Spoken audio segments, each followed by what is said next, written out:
On est place de la République à Paris le 22 juin 2013 en soutien au peuple turc qui depuis plusieurs semaines se bat contre la répression affreuse du pouvoir d'Erdogan. J'ai mon peuple en Turquie qui se bat, donc pour moi c'est un devoir de venir ici pour les soutenir. On est là pour manifester contre l'autorité turque.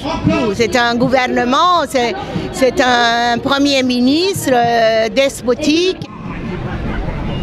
Il tient dans les mains un minaret qui est son arme pour tuer les gens, c'est-à-dire qu'il utilise la religion contre les musulmans, mais également contre les laïcs, contre les athées, contre toutes les personnes qui se mettent sur son chemin. Il faut que Erdogan quitte le pays. Le problème de la Turquie, c'est qu'on n'a pas le droit de parole, on n'a pas le droit d'opinion, on n'a pas le droit de s'exprimer, on n'a aucun droit. Maintenant, il faut dire stop. C'est un petit clin d'œil à la situation écologique qui a démarré le mouvement à Istanbul. Tout est parti d'un sujet sur lequel on est constamment mobilisé, c'est-à-dire la destruction d'un parc pour mettre un centre commercial à la place. C'était le seul endroit à Istanbul où les personnes pouvaient aller et profiter de la nature, de la verdure. Il y a juste un petit bois pour que le jeune marche, pour que le jeune fait le pique-nique. Il faudrait faire plus de parcs, plus d'endroits de socialisation et non pas des endroits pour faire du commerce et tout. Mais les jeunes, ils sont dit que non. Ils sont passés à Taksim pour manifester. À la base, c'était vraiment une manifestation pacifiste de jeunes qui voulaient lutter pour que ce parc soit préservé. C'était tout. Ils n'avaient pas d'armes, ils n'avaient pas de pierres, ils faisaient rien du tout. Ils sont restés là-bas à peu près 10 jours, 11 jours. Après, le policier, ils sont attaqués. Ils ont envoyé des gaz lacrymogènes sur les hommes, les vieillards, les enfants. C'est la folie. Plein de gens sont blessés. Des gens qui ont perdu leur œil. Enfin, il y a eu 3 morts.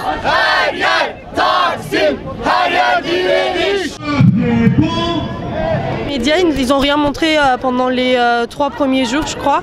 Et c'est par Facebook, Twitter qu'on a essayé de faire étaler l'information. Toutes les chaînes turques font un blackout total là-dessus. Ils disent que c'est une bande de marginaux qui sont là, qui attaquent la police, et c'est pas vrai du tout. Et là, ces derniers jours, ils essayent de montrer comme si c'était fini, que le peuple était rentré.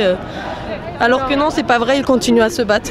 C'est la goutte d'eau qui a fait déborder le vase. Ça a joué en faveur de la Turquie. On est tous les mêmes et on est tous ensemble. Qu'on soit turc, kurde, iranien, irakien, on est tous sur le même drapeau. Même si on n'a pas forcément tous les mêmes idées, eh ben on est là ensemble pour se battre contre le fascisme. La situation ne sera plus comme avant, c'est-à-dire les gens ont réalisé leur puissance, leur force. C'est une bonne chose, ça c'est sûr. Après, il faut pas s'arrêter là.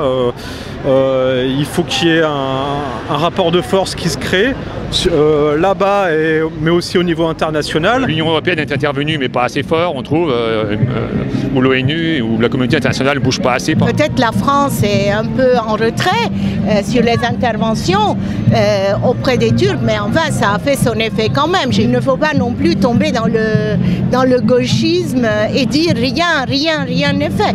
Et l'enjeu, ça reste de transformer ces sociétés-là et de se battre contre le capitalisme, contre l'oppression de l'État et aussi les oppressions religieuses. Ça va évoluer beaucoup. Le peuple s'est relevé, il trouvera son chemin.